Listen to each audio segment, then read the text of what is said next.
What's good, everybody? I'm here at y'all with another episode. This is King Drew Talks, and today we're gonna get into some music. Today I'm gonna get into who I feel is on my musical Mount Rushmore. I'm gonna do hip hop and I'm gonna do R&B. Now, for those of you who are unaware of what a Mount Rushmore is, it's the mountain of four former presidents who've been placed on there more or less, I guess, for their influence. Those people consist of George Washington, Thomas Jefferson, Theodore Roosevelt, and Abraham Lincoln. But that's a quick little history lesson. I'm not here to talk about history. I'm here to talk about music. Now, before I get into this, just a quick disclaimer. We're going to be separating the music from the artist today because a lot of these artists, if we're being honest, are pretty shitty people, personally, just from what we know, from what we see in the media, whatever, whatever. But without further ado, let's get into this list. I'm gonna start with hip hop first. So before I get started again, sorry about that. The criteria for this is I'm gonna list off. Of course, I'm gonna name the artists, and I'm gonna list off their some of their biggest accomplishments. So albums, diamonds, whatever the case may be. But without further ado, let's get started now. The first artist I'm gonna start with may be biased, but my first artist is Lil Wayne.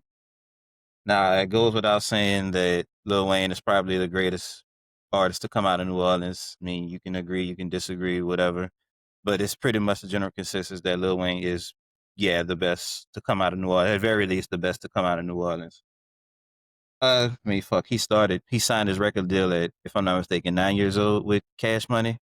And he's been pretty much doing it ever since. I know he started out with, he was crazy. He started out with that Shrimp Daddy name, which I think was the stupidest, one of the stupidest things ever. But I'm glad he did change it to Lil Wayne because Shrimp Daddy that was not it, bro. I'm sorry. But going over his discography, as of now, he has 14 studio albums, one of which going Grammy. No, I'm sorry, one of which going triple platinum, the Carter 3. It also won Grammys for Best Rap Album, sold over 1 million copies in its first week, and over 120 million records sold worldwide. 5 Grammys, Carter 3 being one of them, like I said, Lollipop being a rap song, A Milli being a solo rap performance. He has 11 BET Awards, 4 Billboard Music Awards, 2 MTV Video Music Awards, and eight NAACP Image Awards. And he was inducted into the Songwriters Hall of Fame in 2023. Outside of that, I mean, he has probably the best. We can argue about this one of the best trilogies of with the Carter 1, 2, and 3. Some people say 2 is the best one. Some people say 3 is the best one. I've heard people say 1 is the best one. In my personal opinion, I rank them as 2 being the best, and then 3, and then 1. 4 and 5 and 6. Well, we'll get into that. But he also held the record for most entries on the Billboard Hot 100 by a solo artist until Drake surpassed him. He also has obviously aforementioned Cash Money record label, started the Young Money record label as well. And then, I mean, not only that, even with starting Young Money, artists like Tyga, Drake, Nicki Minaj have found huge success from that record label. We ain't gonna get into Chucky and Twist and all them other ones. Yeah, I mean, people say he's the best rapper alive. I personally think he is. I mean, his music kind of speaks for itself. I mean, No Ceilings is probably one of my favorite mixtapes of all time. Sorry for the Wait, another good one. Sorry for the Wait 2, in my opinion, was better than the first one, but hey, we can argue against that as well. And the longevity, over 25 years. The Carter 6. No, let's start with the Carter 5. The Carter 5 was shits. I'm sorry. The Carter 6 was borderline unlistenable, in my opinion. I think I may have heard 1 or 2 songs on it, and I just couldn't do it. I'm sorry. I mean, you can say, oh, how can you say that if you haven't listened to the whole album? I just can't. I'm sorry. And what was that stupid song with the elephants or some shit? Peanuts and something. I don't even remember the name of the fucking song. This shit was horrible. I'm sorry. But in any case, Lil Wayne is my first artist. Now, getting into my next artist. Some people say he's one of the best of the West Coast, with his illustrious beef with Notorious B.I.G. That being said, my next artist is Tupac Shakur. Now, Tupac is a little bit different, in my opinion. He didn't have the longevity that Lil Wayne had, obviously, because he was murdered in 1996. But the reason why I put him on my personal Mount Rushmore, and I've seen him on a lot of other people's Mount Rushmores as well, but the reason why I put him on it is because the music that he made back in the 1990s still resonates today. The shit that he talked about and he rapped about, like the police brutality, the injustice system, the racism in the society, like that shit still resonates to this day. And I mean, you can't really argue against that. But getting into his albums, he had 5 studio albums and he released several albums after he passed away. Posthumously, if I pronounce that wrong, fuck you. I'm sorry. All Eyes on Me was the first double album in hip hop to go diamond with over 10 million records sold. Let's see, what do we have here? Me Against the World, which debuted in 1995, debuted at #1 on the Billboard Hot 200, while he was incarcerated at that. And I mean, just getting into Me Against the World real quick. He had songs like Brenda's Got a Baby and my personal favorite, I Don't Give a Fuck. It's an underrated album in my opinion. I mean, I don't think with it. I mean, even though it debuted at #1, I think a lot of people when they think of Tupac, they look at like Strictly for My Niggas or like All Eyes on Me. But Me Against the World is kind of where it started at. I'm sorry. Lord have mercy. Forget all that shit I said. Brenda's Got a Baby actually came out on Tupacalypse. So let's just forget all that I said. Moving on. Lord have mercy. Yeah, like I said, he has Brenda's Has a Baby. And then when we go over to the other album, he had Keep Your Head Up, I Get Around, The Streets of Death Road. Like I said, Strictly for My Niggas. That's the song that's on that album that's named the same thing. Shit, Five Deadly Venoms. Just that is probably my favorite Tupac album. It's an underrated album, also. Honestly, I think a lot of Pac stuff is kind of underrated in my opinion. I mean, people don't really. They give him his credit, but I think people like when they look at him, they like, oh, he's always put into that same category with Biggie. Oh, there's nobody can talk about Pac without Biggie, or vice versa. But when you talk about his cultural significance and his cultural impact, like, yeah, he's up there with the best. Dear Mama, people still, that's like one of the only, well, not one of the only, but one of very few, you know, son to mother songs that people use nowadays. Moving on, before I move on, his acting career as well. I'm not going to dwell too much into that because that's not really music. But yeah, he's also had a good acting career with Juice, Poetic Justice, Above the Rim. He was in A Different World for a short period of time, and among other things that he was in. Let's see. Now he didn't have any. I mean, he didn't really have a lot of like diamonds or whatever, like Grammys, things like that. But he was inducted into the Rock and Roll Hall of Fame in 2017, the first solo rap artist to do so as well. So that's something in itself. So let's move on to the next one. Yeah, I agree. He was a good actor. Yeah, he was a great actor. Let me see. I think my favorite movie that he was in was probably Juice. Uh, yeah, he was. I forgot Bishop. He played Bishop. Yeah, that motherfucker was crazy. Like he could really play. He could play the good guy, and he could play an evil villain. Like he really had the. He was deep in his acting bag for sure. Moving on to the next artist. My next artist on here. This might be a little controversial. Some may agree, some may not. My next artist, I'm gonna go with Dr. Dre. Now, Dr. Dre, as far as a lyricist is concerned, yeah, he was yeah with it, but I look at more Dr. Dre, and the reason why I put him on here is because of his production. Him as a producer, founded NWA. The Chronic album came out in 1992. He was a mentor to some of the all-time great artists. He's produced for some of the best artists of all time, like Eminem, Kendrick, Snoop, Mary J, 50 Cent, Tupac. And then not only that, he produced for NWA. He's founder member and he produced for them. So he's been around for a long fucking time. And then let's get into his album. Like I said, he had The Chronic, which, hell, it's The Chronic. It's a fucking classic. And 2001, another classic. Some may say The Chronic is better. Some may say 2001 is better. Personally, I think The Chronic was a better album. But 2001 is not to be slept on. also. And in his business accomplishments, you know, as I said before, he basically founded NWA, but he also co-founded Death Row Records, and he founded Aftermath Entertainment, which came obviously after Death Row. Then not only that, Beats by Dre, basically what made him a billionaire in the process. Now, before I go any further, I know some people are thinking that some people are probably gonna be thinking, "Oh, hey, why you didn't put Jay Z in here?" Because Jay Z is not a great rapper to me. He's just not. I'm sorry. I mean, Dre, he's like I said, he maybe not. I personally was never that big a fan of Jay Z. I think Dr. Dre has done more than Jay Z has. Now, while I will not discredit Jay Z for his accomplishments and his business mogul as well, with the brands that he has, Hove and all that, whatever he has, I still think Dr. Dre I think he's more influential in my opinion. Now, that's not to say he's the better artist per se, because I mean, Mount Rushmore, they're not made for people who you think are better than others. They're made for more influential figures. And I think that Dr. Dre is influential as well. Now, I mean, you can put Jay Z up there. Maybe you can. I mean, I wouldn't argue against putting him up there, but my personal opinion, I would put Dr. Dre. Now, these lists are very, very subjective. So, you know, take that information and do with it as you please. Moving on to a couple of honorable mentions before I get to my last artist. As I said, Jay Z, the business side and turning his brands into empires. That's obviously something that's not, that's something to write home about.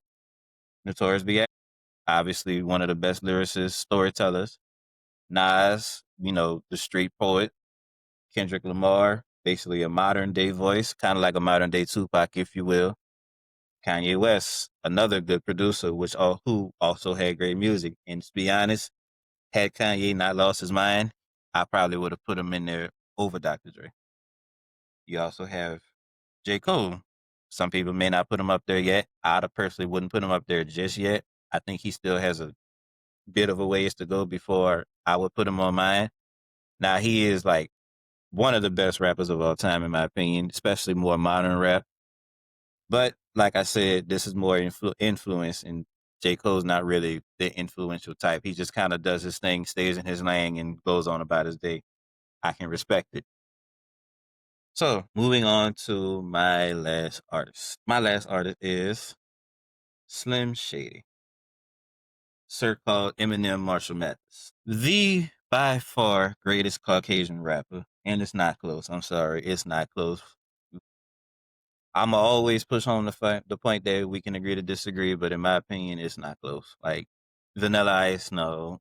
I mean, MGK, hell no. Eminem, I mean, let's look at the first three albums that he dropped: Slim Shady LP, Marshall Mathers LP, Eminem Show. Probably the greatest the greatest trilogy of albums, and then followed that with Encore, which it was good. Not many people liked it, but I think it was a pretty good album. Had his hiatus in when was that? 2005, I think it was. So around that time, 2005, 2000, maybe, yeah, around that time, he had his hiatus. Came back with Relapse after he got clean, and just kept going from there. I mean, that's it's a he went he's been through a lot. Let's just say that, and to take a hiatus or to do what you did early in your career, take a 5+ year break, come back, and then still do damage like he's doing. Let's go over his albums. He has two diamond albums, Marshall Mathers LP, Eminem Show. They both sold over 10 million copies in the US. He's also the best-selling hip-hop artist of all time with over 220 million records sold worldwide. He's won 15 Grammys, including Best Rap Album a couple of times and Best Rap Song. He's the first hip-hop artist to win an Oscar for Lose Yourself in 8 Mile, which came out in 2002. And he also came out with, like I said, the Slim Shady LP, Marshall Mathers LP, Eminem Show. Took a break, then came out with Relapse and then Recovery, and then it just basically took off. I mean, he just kept going from there. And now he has his most recent album, The Death of Slim Shady. Also co-founded Shady Records with Paul Rosenberg, which also launched the careers of artists like 50 Cent, Obi Trice, and other people like that. Then, of course, he had the 8 Mile soundtrack, which also brings me into his acting career, which he has also been an actor.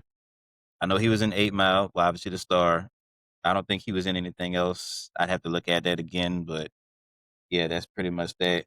The barriers in rap, he pretty much kicked that shit down, basically say, hey, yeah, white people can do this shit too. And that's, I mean, hey, what can you say to that? You know, just he's a dog, like one of the best lyricists.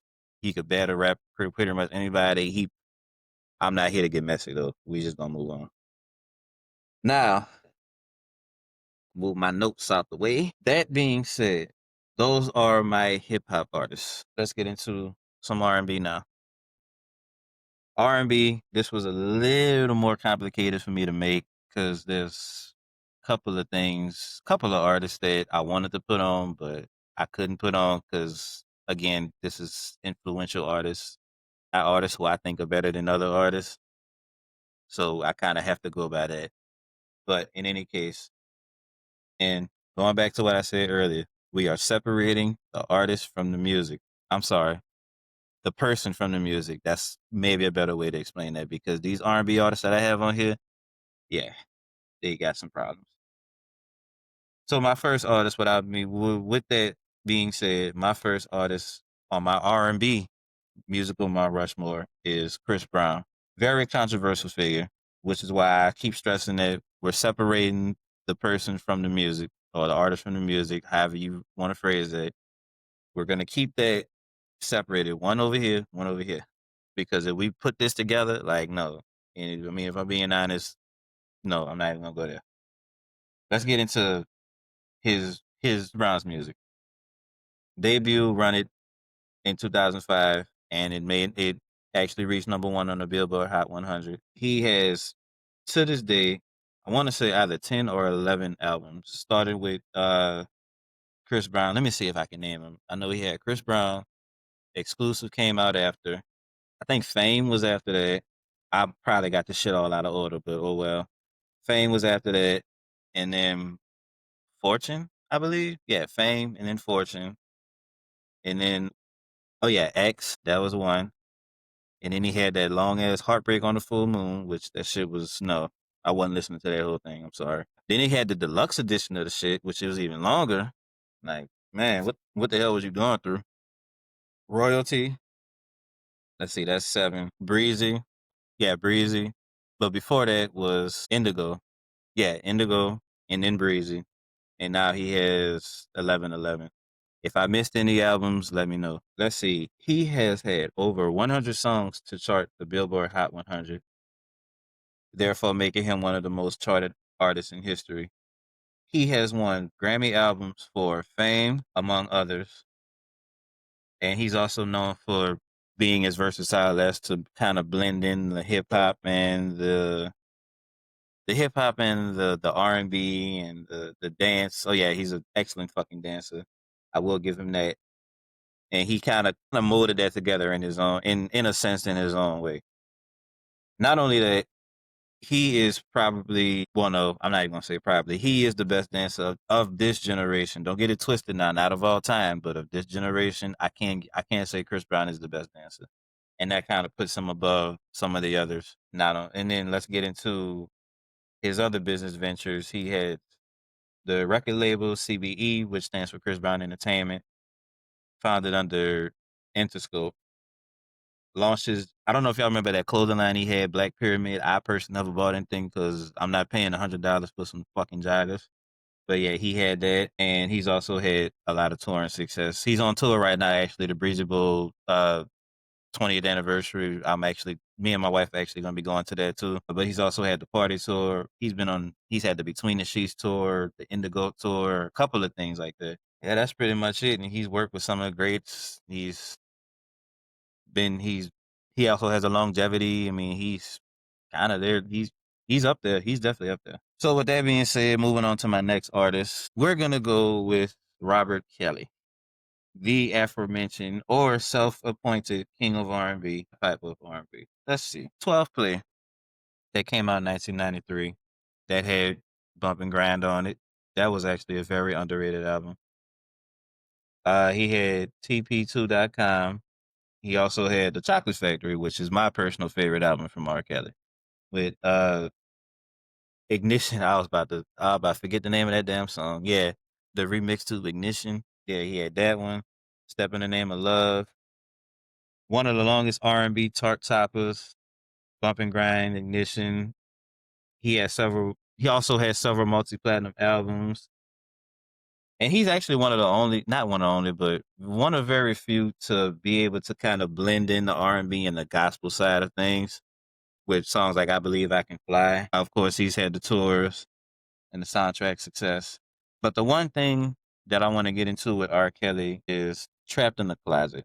Now, you guys, I'm pretty sure you guys know about Trapped in the Closet. It's probably, I ain't gonna lie, man, it was like one of the best music stories, whatever you want to call it, that I've seen in a while. Now, chapters 1 through 23. Mm, no, not 23. 1 through maybe 22. 1 through 21 for sure, but you could kind of maybe add 22 in there too. Absolute golden cinema. Cinema gold. I mean, it's everybody fucking everybody. Who the hell knows who got the package? Where the fuck did the package come from? I've also heard that, I mean, it's pretty much been kind of insinuated that Chuck died from said package, which was AIDS, obviously, or some form of HIV. But the question remains: who got it? Who started all of this? Because in the show, in the movie, or in the show, like I said, it was kind of insinuated that Chuck died from the disease, and it was also insinuated in chapter 22 that pretty much everybody has the shit. And one of me and my brothers, me and my one of my friends had this conversation recently. Actually, me and a group of friends had this conversation not too long ago. And if I remember correctly, the question was, did Sylvester have the package as well? Again, the package being AIDS. Now, when the show first starts, Sylvester wakes up in Kathy's bed. But well, no, let me not jump too far. He wakes up in Kathy's bed, basically meaning that yeah, they spent the night together, so they slept together. But at the same time, when you fast forward to chapter 14, I want to say, when those two meet up in that diner, maybe it was 15. It was one of those two. When they met up in the diner, it comes out that this was all planned. So, with that being said, did Sylvester actually sleep with Kathy? Therefore, does he have the package? Because, like I said, let's keep this in mind. Chuck automatically has it. We already know Chuck has it. Chuck gave it to Rufus because obviously they was doing what they do. Rufus gave it to Kathy because obviously they're married, so they still do it. But this is kind of where the blurred line lands at, because the question remains, did Sylvester and Kathy sleep together? You never know. Like I said, chapter 1, he woke up in her bed. Chapter 14, it came out that this was all a plan. It wasn't, this was all planned. I think, did Kathy pay Sylvester? I don't know. I don't know if money was involved, but again, it was all planned. So if Sylvester didn't sleep with Kathy, but everybody else has it, is Big Man the one that really had it? And I'm gonna get into this a little bit too. Big Man, let's kind of okay. So Big Man slept with Bridget, the white girl. Bridget slept with the cop, obviously because they're married. The cop slept with Gwendolyn, Sylvester's wife. Obviously, Sylvester and Gwen slept together right after the cop left the house. And I think that was chapter 4. Was it chapter? Yeah, I think it was chapter 4. 4 or 5, one or the other. I think it was 4. But that, you can also take that as well as the other situation with Chuck. But see, that's kind of where the confusion starts at, because it's like, if Sylvester doesn't have it, but then again, he has to have it because, like I said, Big Man. See, that's kind of where this goes in. That I might have to get into this on another episode because I don't want to stay too long on this. Yeah, you know what? I'm gonna do that. We're gonna talk about this on a different episode. But moving on, I'm gonna get into my next artist. Let's flip the switch, or flip the script, should I say? So, just to recap, on R&B artists, number 1 was Chris Brown. Number 2 was R. Kelly. Number 3, uh, I didn't really want to put him in here, but I'm gonna go with Usher.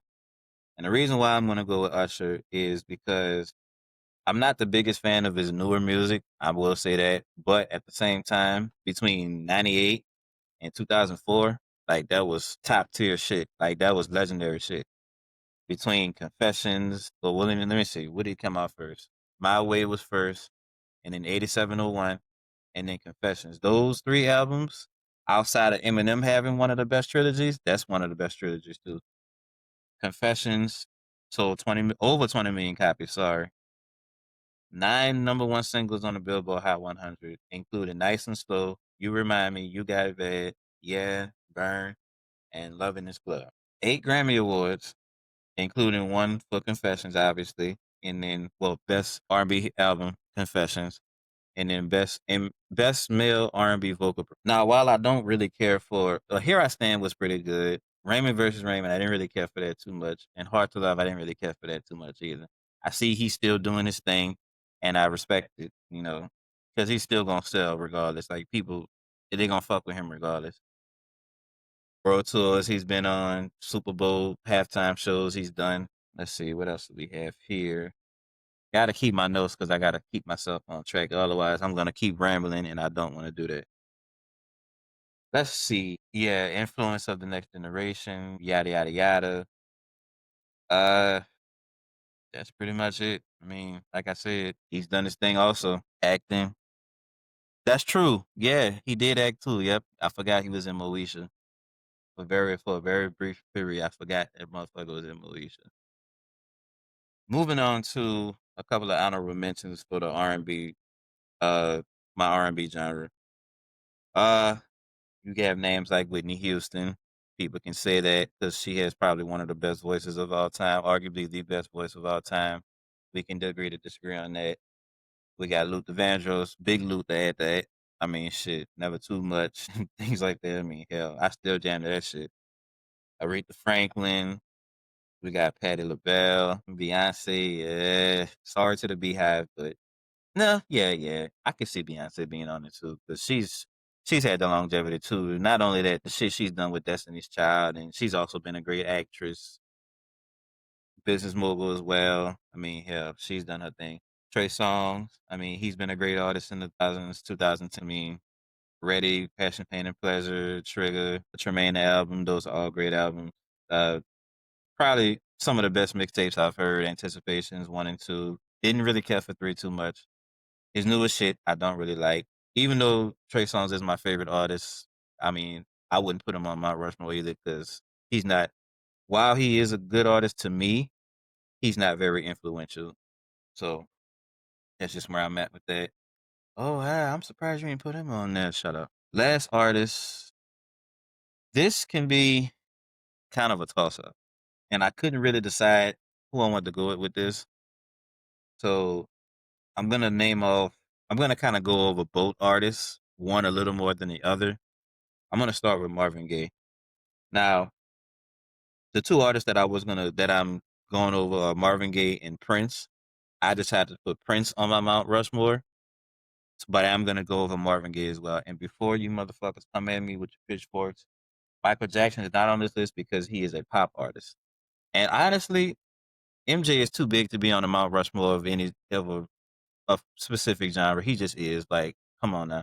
If we talking about Mount Rushmore's of all time of any genre, oh fucking right, he's up there. He's number 1 on my list. I'm sorry, but some people say that he is more pop than R&B. Some people say he is kind of R&B, but I think he's the king of pop for a reason.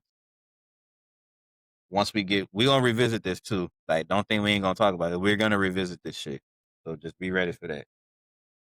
So let's talk about Marvin Gaye just a little bit. What's Going On dropped in 1971. He was probably one of the greatest political figures of all time as far as music is concerned. Outside of like other than Tupac, Marvin Gaye was like the R&B version of him. If I mean more or less, if you want to say that, with songs like yeah, like I said, with What's Going On, that whole album, honestly, like y'all should really give that a listen to because it's for lack of a better term, it's deep but it's soulful at the same time. And then not only that, he switched it up and dropped Let's Get It On 2 years later.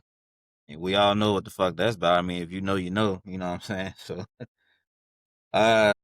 let's see. Let's get into a couple of his business accomplishments. He was, quote unquote, one of the first Motown artists to fight for and win creative autonomy over his music, setting a precedent for future artists. Basically meaning he controlled his own shit, for lack of a better term. Prince of Motown. I mean, shit, social commentary, influence on generations. He actually inspired artists like Prince and Michael Jackson to modern artists like Usher, D'Angelo, Alicia Keys, among others. There could be some more in there, but that's just what I saw. Inducted into the Rock and Roll Hall of Fame in 1987. Now, had he not been killed in 1984 by his own pops at that, I think he would have had a. Is it safe to say he would have had a better career had he been still been alive? Absolutely, he would have. But I kind of put him in the. Is it kind of similar to the Usher thing? Because I feel like his earliest shit was like top tier, but would it still be the same if he was still together? That's the thing, because a lot of like music has changed so much to where it's like even the older artists they drop mid shit nowadays. The only one I can say that doesn't really drop mid shit is Chris Brown, honestly, and even that's kind of pushing it because again, I don't. 1111 was a it was an okay album. I maybe I haven't listened to it enough, but when you think of artists like let's talk about Usher again, just briefly. Those three albums that I listed earlier, legendary. Here I Stand, good. Raven versus Raymond, that's kind of when it started going downhill. That's why I feel like maybe, maybe not. Hey, who knows? But enough about Marvin Gaye.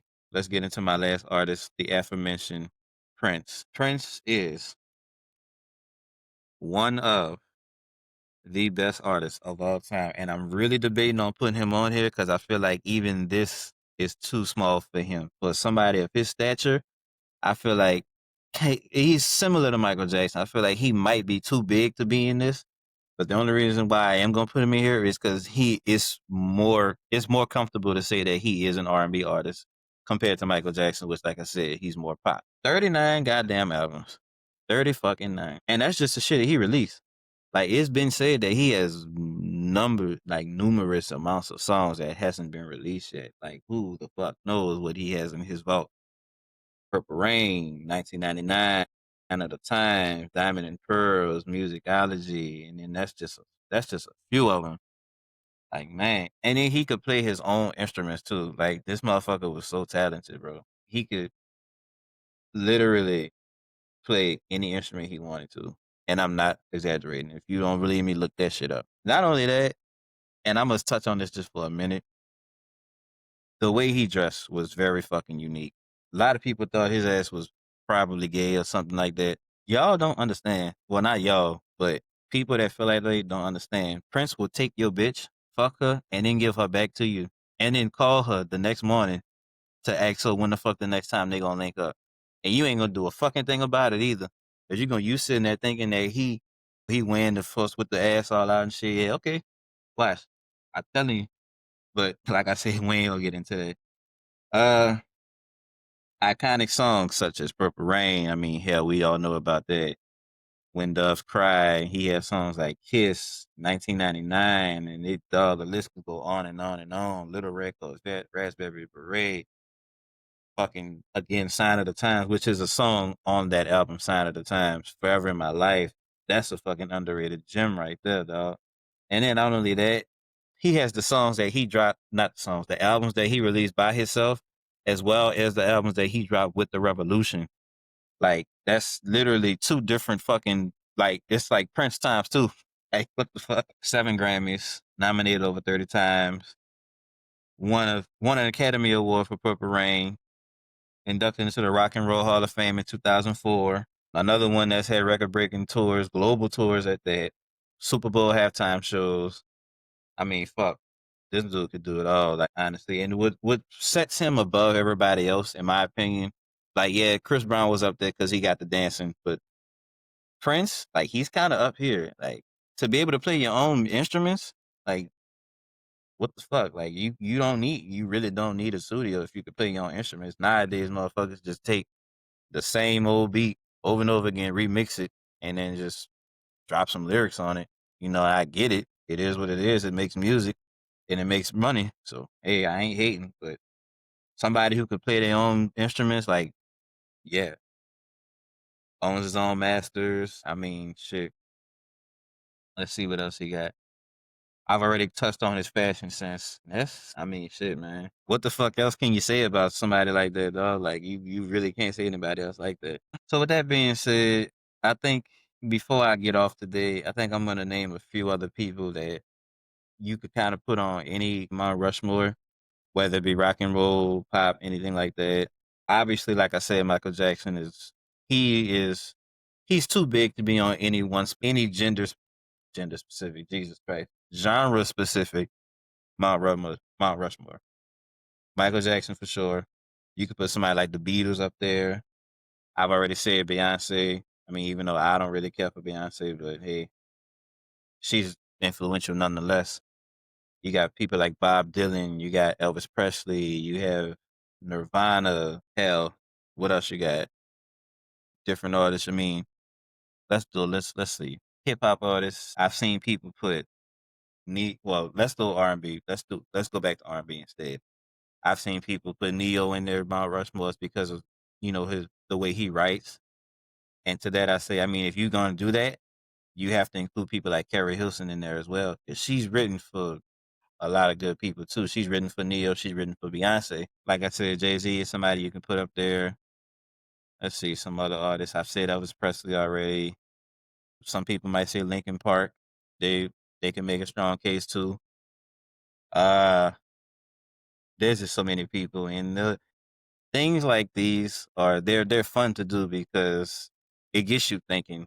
Like there's so many artists that you can make a case for. This shit could go on all day, and just to keep shit short, so that way I don't ramble on all day. Let's see, Luke James. Yeah, I would put Luke James on a Mount Rushmore for vocals. That motherfucker can sing. And I'm glad you said that too. I'm glad this it Sammy 0313 said Luke James should be on the Mount Rushmore can make a case for it. Like I said, for vocals, fucking right. And that's gonna lead me into this next thing. I see a lot on social media people say keep, one of these four vocal wise, and it's always any combination of Omarion, Chris Brown, Trey Songz, Jamie Foxx, Usher, Mario, or something like that. And I look at that and I'm like, okay, well, where's the Luke Jameses and the fucking shit, you could say Lou Rawls, even though he had one of the deepest voices of all time, that motherfucker could hold a note too. People like Freddie Mercury, just different artists like that. And I'm gonna try not to ramble too much because there's so much shit that I can say, but I don't want to say because I'm already 42 minutes in and I'm not gonna stay out here too much longer. Uh, but yeah, like I said, things like these are very fun to do, and it gets you thinking. And it's especially when you have like a group of people that you can talk about it with that actually know music and that aren't the type to want to kind of question your intelligence more or less if you bring up an artist that they don't care about or that they don't care for, which I get it, but hey, it is what it is. But that's all I got for y'all today. I appreciate y'all for tuning in. I'm sorry this episode came out late. I had some things going on with my work area yesterday, so I couldn't get on. But I think for the foreseeable future, I'm gonna start doing these episodes every Wednesday, probably at 6:30 or so, unless otherwise stated, of course. For the next couple episodes, you guys you can expect for me to be on here on Wednesdays, and then of course, every video that I stream on Twitch is gonna be uploaded to YouTube, if not the same day, the day after. With that being said, that's all I got for y'all today. I appreciate y'all for tuning in. I'm gonna listen to some music. Peace out.